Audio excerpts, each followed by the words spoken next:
She posted the photos of my medical bankruptcy documents on her public Facebook page with a laughing emoji and the caption, "When your 28-year-old is too lazy to work. So, they fake an illness to come leech off mommy." I didn't cry. I didn't shout. I took action. 12 days later, her pristine suburban world collapsed and she never saw it coming. My mother, Valerie, lived her entire life for the algorithm. Long before social media became a career path for influencers, it was a blunt weapon for her. Her page was a meticulously curated museum of her own martyrdom. Every post was designed to solicit sympathy, validation, and praise from her echo chamber of church friends and distant relatives. To them she was a saint, a tireless, long-suffering matriarch holding her family together through sheer willpower and unappreciated sacrifice. But to me she was a director and I was merely a prop. Worse, I was the designated villain in her daily soap opera. The golden child role was strictly reserved for my older brother, David. David was a 31-year-old aspiring entrepreneur whose startups conveniently failed every 18 months, requiring massive infusions of cash from my mother. When David lost $40,000 on a shady crypto scam last year, my mother posted a lengthy, tearful essay about how proud she was of his ambitious spirit and how the great ASD minds in history always take risks. When I needed to move into the basement for 3 months because I was diagnosed with a severe autoimmune disease that required aggressive treatments, I immediately became her favo. Right punchline. Keeping the peace was the fundamental religion in our household.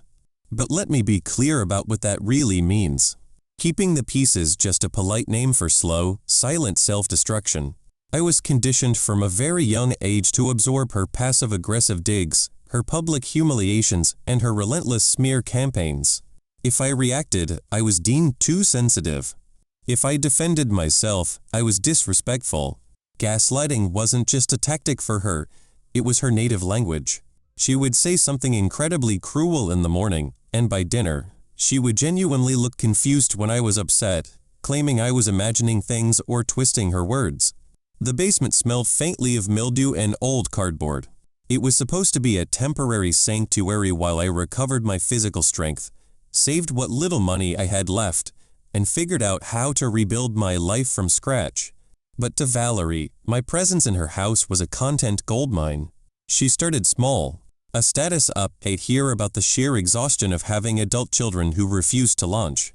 A short video there, sighing heavily while doing my laundry I hadn't asked her to do, laundry I had explicitly told her I would do myself once my joint pain subsided enough for me to carry the basket up the stairs. But the sympathy from those mild complaints wasn't enough to feed her. She needed engagement. She needed shock value. And so, on a Tuesday evening while I was at a doctor's appointment, she went into my room. She dug through the plastic bins under my bed and found the manila folder I had carefully hidden. The folder containing my private medical records, the devastating denial letters from my health insurance company, and the draft of my Chapter 7 medical bankruptcy filing. I found out about the post because my phone started vibrating relentlessly at 7 in the morning. Messages from cousins I hadn't spoken to in years. Texts from old high school friends I had lost touch with. "Hey, is everything okay? Did you see what your mom just posted?" I opened the app, my hands shaking slightly. There it was. My private financial ruin and medical trauma, laid bare for her 3,000 followers. In the comments, her friends were outdoing each other with performative, fake sympathy. "Oh Valerie, you are such an absolute angel for putting up with this burden. Tough love is the only way. Kick her out onto the street so she learns. I can't believe she would lie about being sick just to avoid getting a job. So disrespectful to you after everything you've done." And there was my mother, replying to every single comment with praying hands and broken heart emojis. It's so incredibly hard, Susan. But a mother's love is unconditional. I just pray she finds her way and stops lying to us all.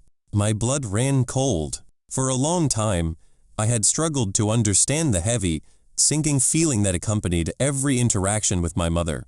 I used to think it was just standard family dysfunction. I used to think if I just explained myself better, if I just proved my illness was real with more doctor's notes, if I just worked harder to be agreeable, she would finally see me as a human being. But sitting on that lumpy basement mattress, staring at my deepest, darkest vulnerabilities being consumed as morning entertainment for strangers, something fundamental and irreversible broke inside me. The fog completely lifted. Here is the most dangerous trap you can fall into when dealing with a family system like this: confusing guilt with shame. Listen to me carefully, because understanding this changed my life. Guilt is the feeling that you did something wrong. It's a normal, healthy emotion. If you break a plate or you snap at a friend, you feel guilt. But shame? Shame is the feeling that you are wrong, that your very existence is a burden, a joke, a mistake. Narcissistic parents are master architects of shame. They don't just punish you for your actions. They systematically dismantle your sense of self, so you believe you actually deserve the punishment. They use your empathy as a weapon against you.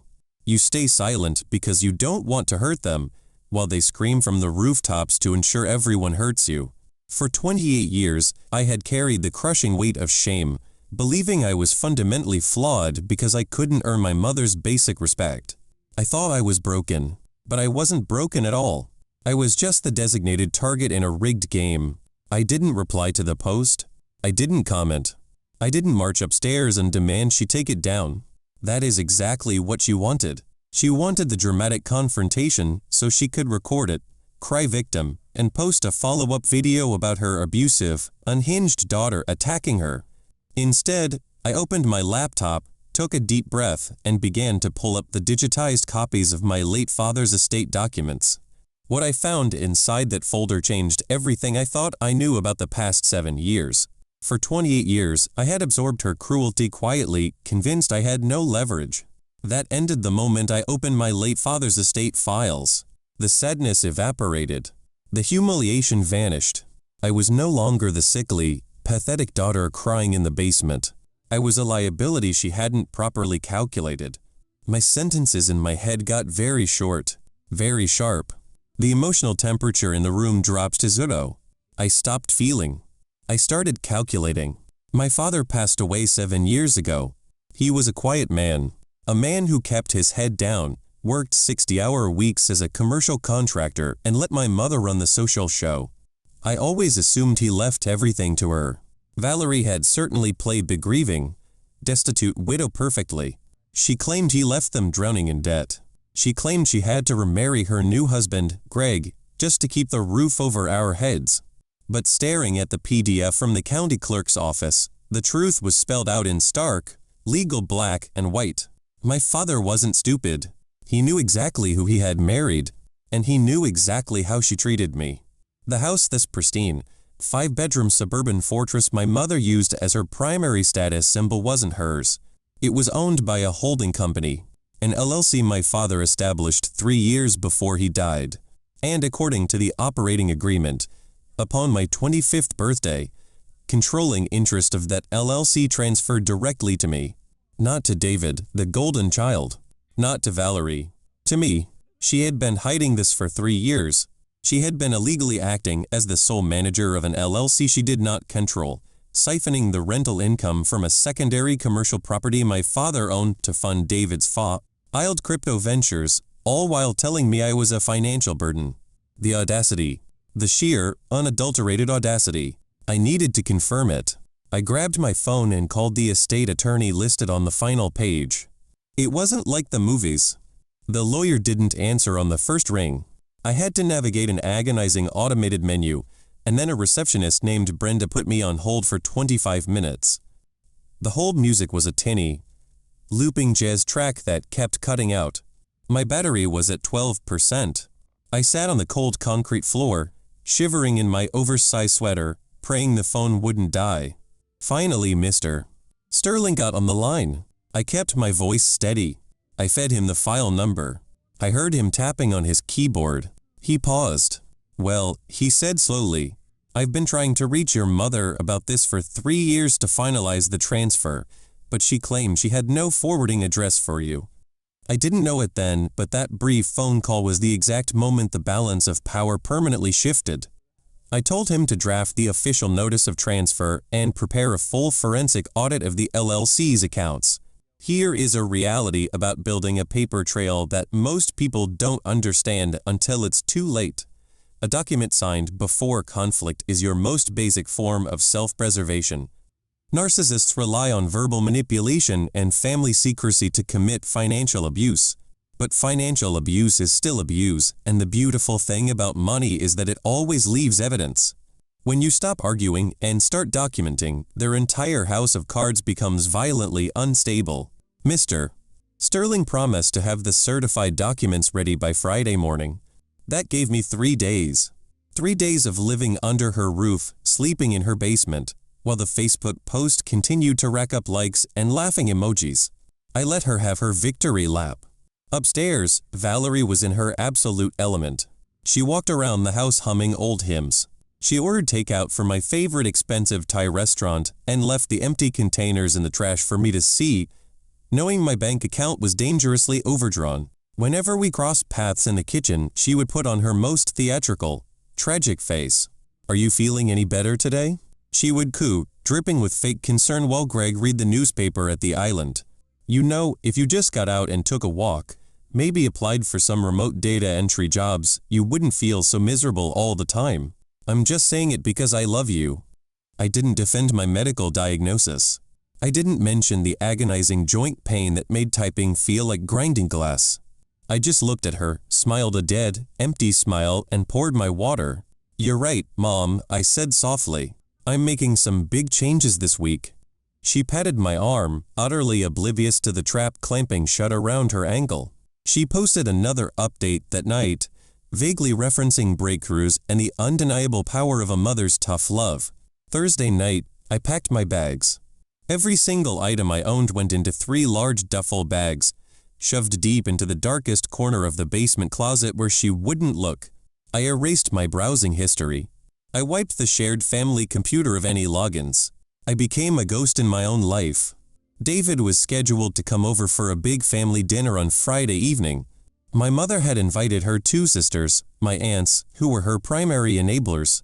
She was planning to use the dinner to stage a fake intervention for my supposed laziness. She had already drafted the Facebook post about how difficult it was to practice tough love on her own child. Mr. Sterling sent the digital copies of the certified eviction notice, the trust transfer documents, and the audit demand to my email at precisely 9 o'clock on Friday morning. I printed them out at the local library. The paper felt heavy in my hands. The physical manifestation of 7 years of hidden truth. The ink on those pages was my absolute shield. I bought a plain manila envelope. I slipped the pages inside. I walked back to the house, my heart beating in a slow, steady rhythm. The sickness in my body hadn't vanished, but the sickness in my mind, the doubt, the fear, the programmed obedience was officially, entirely, and permanently over. I was ready. What I found inside that folder changed everything. But what happened at that dinner table is something she will never financially or socially recover from. For years, I absorbed everything quietly, but that era ended tonight. The dining room smelled of expensive roast beef and dark red wine, a luxurious feast funded by the LLC she was illegally draining. My aunts, Carol and Diane, were already seated, speaking in hushed tones about my unfortunate situation. David sat at the head of the table next to Greg, wearing a designer watch purchased with my stolen rental income. I walked into the room last. I stood at the end of the long mahogany table, holding the manila envelope. Valerie clasped her hands together, wearing a tight, sorrowful smile she had clearly practiced. "Sweetheart, we've gathered here tonight because we love you, but we simply cannot watch you use this alleged illness as an excuse to give up," she said, her voice dripping with maternal condescension. "You are draining us emotionally and financially. It is time for tough love. We've packed up some boxes. You have until Sunday to leave." I looked at her perfectly manicured nails and her smug, glowing face. "I'm not leaving on Sunday, Valerie," I said, my voice steady. "But you are." My hands were sweating and trembling from an autoimmune flare-up, making my fingers irritatingly clumsy. I fumbled with the string closure of the envelope, tearing the top corner of the thick paper to get it open.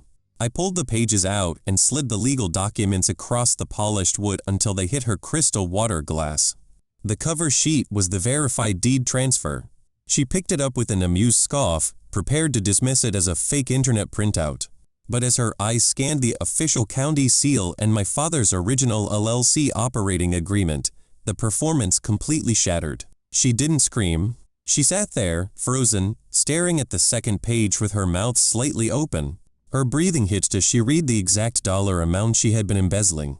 I watched the blood literally drain from her cheeks, leaving her face a sickly ash gray. The room went dead silent, the only sound the clinking of ice in David's glass as he shifted. "You have 30 days to vacate my property." Right there, watching her pristine mask dissolve into absolute terror, I understood boundaries. People often misunderstand boundaries as aggressive acts designed to hurt someone else. But a boundary is simply a description of what you will and won't accept in life. Enforcing them is not cruelty, it is clarity. You cannot reason with someone who actively benefits from misunderstanding you. My mother built her social identity on my subjugation. Stripping them of their unearned power is the most powerful thing you can do. The silence stretched for what felt like an absolute eternity. Then the panic finally set in. "What is this?" Greg suddenly demanded, snatching the heavy stack of papers. "Valerie, what the hell is this? I thought you said the contracting business paid for absolutely everything." "She lied to you, Greg," I answered, my tone light. "My dad put this house and the commercial warehouse into an LLC 3 years before he died. It transferred to me on my 25th birthday. She has been acting as the unauthorized manager ever since." David scoffed loudly, slamming his hand flat on the dining table. "You're full of it. If you own the house, why didn't you say something before?" "Because I didn't know, David," I said, turning my gaze to him. "I was too busy being the family punching bag to realize I was actually the bank." I pulled the second thick document from the torn manila envelope. It was the preliminary forensic financial audit Mr. Sterling had expedited. I dropped it directly in front of my golden child brother. "Over the last 3 years, Valerie has illegally transferred $140,000 of commercial rental income into your personal accounts to fund your brilliant startups," I stated, the numbers ringing out like gunshots. "Money that legally belongs to the holding company." David's face went pale. The arrogant smirk vanished entirely, replaced by the look of a man realizing he received stolen funds. "Now," I continued, pacing slowly behind the empty chair, "I have 2 choices. I can hand this audit over to the police for embezzlement and fraud, or you can sign a binding agreement relinquishing future claims to the estate and pack your things before the 30-day eviction notice expires." "You cannot do this," Aunt Diane shrieked, finally finding her voice. "She is your mother. She gave you life." "You ungrateful little," I let out a short, humorless laugh. It echoed off the dining room walls. "She didn't give me life, Diane. She gave me a medical bankruptcy while she stole my inheritance." I pointed to the printed papers. "Read the audit. Read the deed. The math doesn't care about your feelings, and neither do I." Valerie finally looked up at me. Her eyes were wide, desperate, and filled with a terrifying realization. She wasn't just losing a house. She was losing the central narrative of her entire existence. Without me to play the tragic burden, who was she? The social media saint was dead. The long-suffering martyr was entirely dead.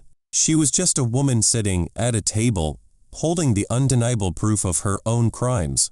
She opened her mouth to speak, but no words came out. There were no cameras here, no Facebook followers to manipulate, no echo chamber to tell her she was right. "I will be staying at a hotel tonight," I said, picking up my car keys from the antique console table. "Don't bother calling me, texting me, or sending anyone to find me. From this exact second forward, all communication goes directly through Mr. Sterling's office." I turned my back on them and stepped out the front door into the cool evening air. I headed to my car, hand shaking, feeling truly free for the first time. And what happened next, I could not have scripted it myself. Walking out of that room felt like victory. But the next 72 hours taught me what victory actually costs, because a cornered narcissist, stripped of their narrative control, is the most dangerous version of themselves. I sat in my sedan for a long time, the engine idling in the cool night air, staring at the house I now legally owned. I put the car in drive and headed to a cheap motel on the outskirts of town. I paid in cash, bolted the heavy metal door shut, turned off my cell phone entirely, and slept for 14 unbroken hours. When I woke up, my joints were screaming, but my mind was remarkably clear. I turned my phone on, expecting silence. Instead, my screen instantly froze. It vibrated violently as notifications flooded in. 84 missed calls. 100 text messages. Almost none were from my mother. They were from cousins, church members, neighbors, and strangers. My mother hadn't collapsed quietly in shame. She grabbed her phone and launched the most unhinged, desperate smear campaign I had ever witnessed. She went live on Facebook at 2 in the morning, her mascara deliberately smeared, crying hysterically. She claimed I forged legal documents, hacked her personal bank accounts, and threatened to throw her onto the street. She didn't stop there. She launched a GoFundMe titled Save Our Family Home from Elder Abuse, begging followers for $50,000 to fight my hostile takeover. She banked on her echo chamber never asking to see the actual paperwork. For a brief window, it worked. The comments were vitriolic. People I hadn't seen since middle school were sending me messages calling me a monster, a psychopath, and a criminal. Then Mr. Sterling called. The connection was terrible, static crackling over the line. "We have a slight problem," he said. "She hired an aggressive litigation firm this morning. They filed an emergency injunction to halt the eviction, citing elder abuse and mental incompetence. It's completely baseless, and a judge will throw it out, but it temporarily freezes the LLC and buys them at least 2 months. My stomach plummeted. I dropped onto the edge of the cheap motel bed, staring at the stained carpet. I thought I had executed the perfect checkmate. I hadn't anticipated her willingness to commit perjury just to maintain the illusion of control. It was the messy reality of the legal system. Here is what no one tells you about trauma bonding, and why we stay loyal to those who relentlessly hurt us for so long. Trauma bonding isn't just about fear. It is a deeply ingrained, biochemical addiction to the cycle of abuse and sporadic reconciliation. You grow up starved for emotional safety, so when the abuser gives you a tiny crumb of validation, your brain floods with dopamine. You start equating intense anxiety with love. You stay because your nervous system has been hijacked, convinced that the person breaking you is the only one who has the power to put you back together. You defend them to outsiders. You make endless excuses for their cruelty because admitting the absolute truth that they do not love you, that they only view you as a convenient resource feels like a literal DTH sentence. Breaking a trauma bond feels exactly like drug withdrawal.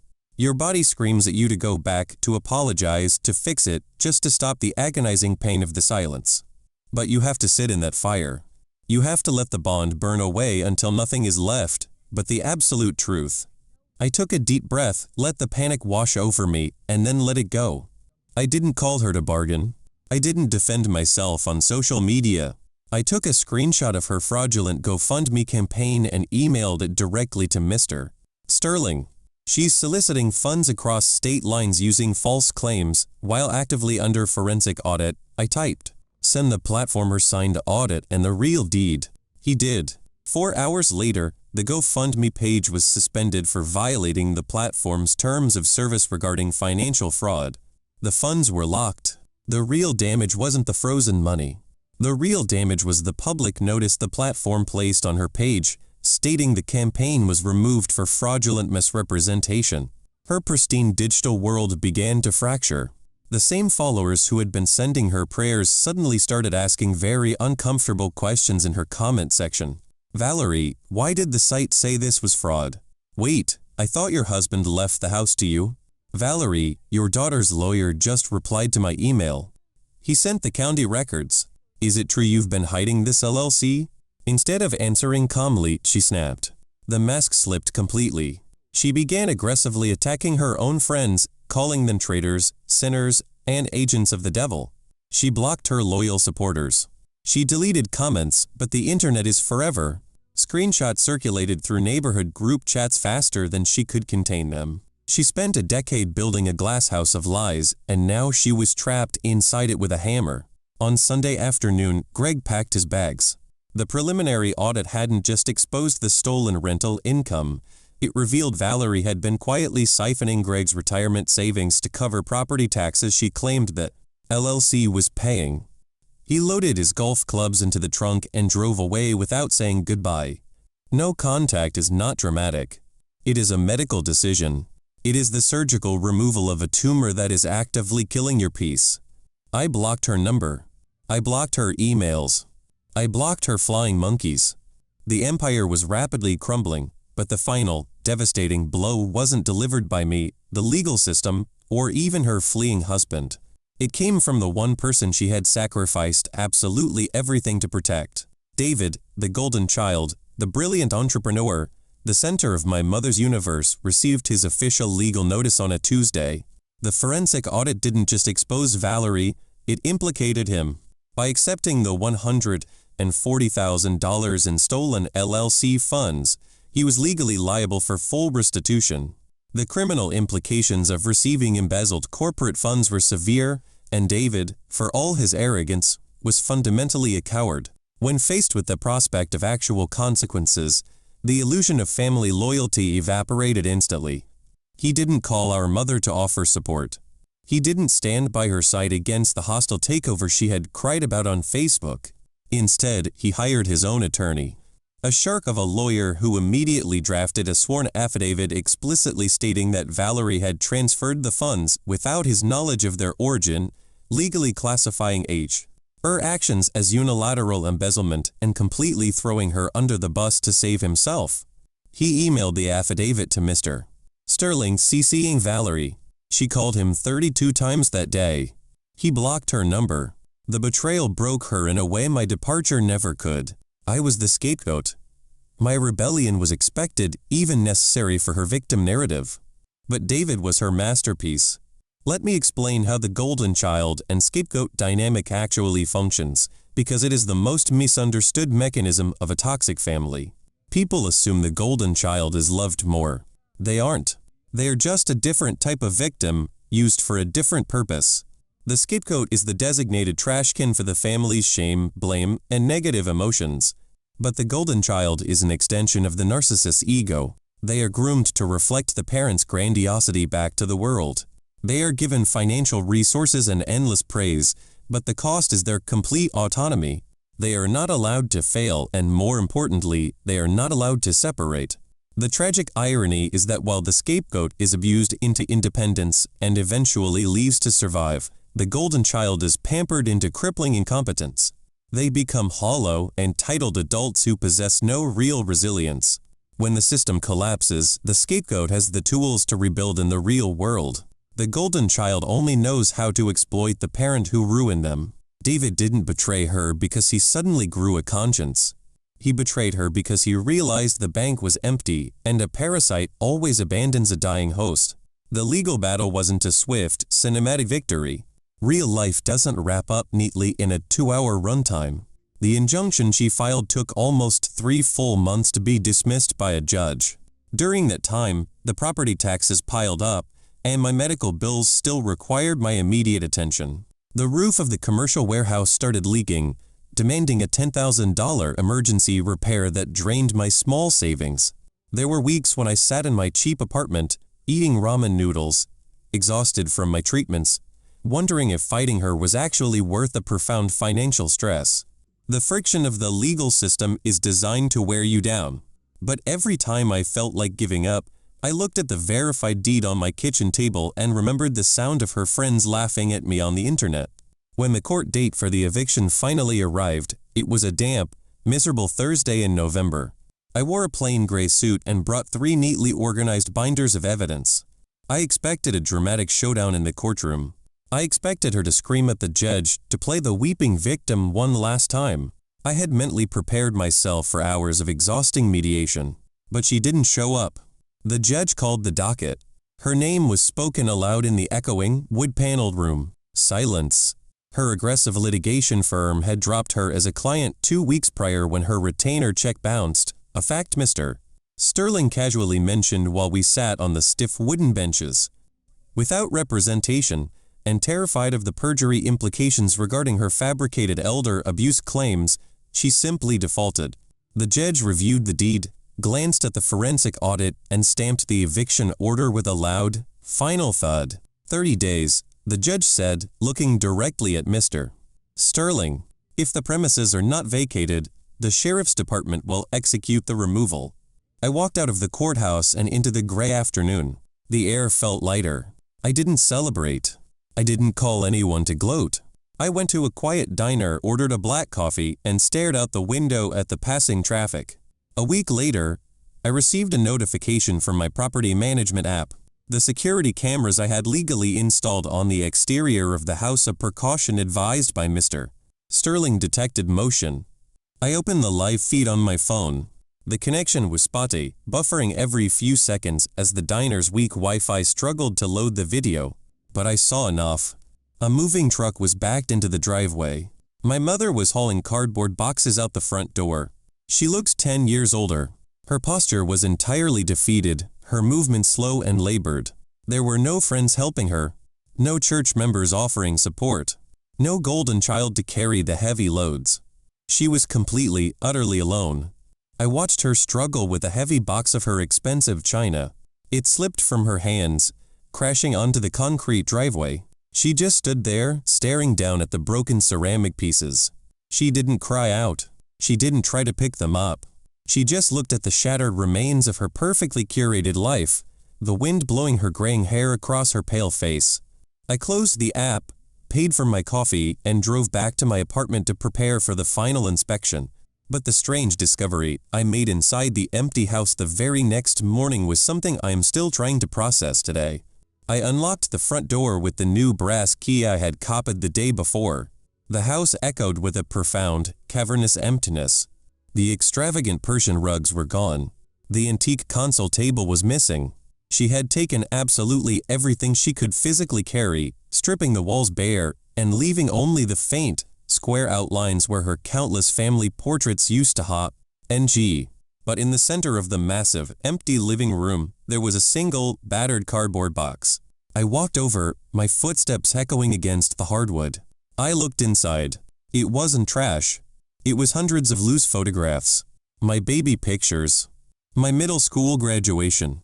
Every single photo of me had been meticulously removed from the heavy, leather-bound family albums and dumped into this box. She had taken all the photos of David, all the photos of herself, and left my entire history behind like garbage. It was a final, incredibly petty attempt to communicate one last message. You are erased. You are no longer part of this family. I reached down and picked up a photo of myself at 7 years old, smiling gap-toothed in the summer sun. I didn't cry. I didn't feel the familiar, crushing weight of rejection. Instead, I felt an overwhelming wave of profound relief. She thought she was discarding me, but in reality she was returning me to myself. I belong to me now. If you are standing on the edge of a similar cliff, terrified of what will happen if you finally stop playing your assigned role, I want you to remember this. People who scream the loudest about family loyalty are almost always the ones who have done the least to earn it. They demand your loyalty to cover their abuse, using guilt as a leash to keep you tied to a version of yourself that never even existed. You cannot heal in the exact same environment that broke you. The real cost of keeping it in the family is always paid with your sanity, your future, and your self-worth. You do not owe your abusers a dramatic confrontation. You do not owe them a tearful explanation of your pain. They already know they are hurting you. They simply do not care. Leaving quietly, legally, and permanently is the most powerful thing you can do. When you stop giving them access to your emotions, their power entirely evaporates. I sold the house 3 months later for a substantial profit. I used the capital to pay off my medical debts in full, moved across the country to a city where the air smelled like the ocean, and finally started living a life that wasn't anti for someone else's tragedy. So what do you think? Did I go too far or not far enough? Let me know in the comments below.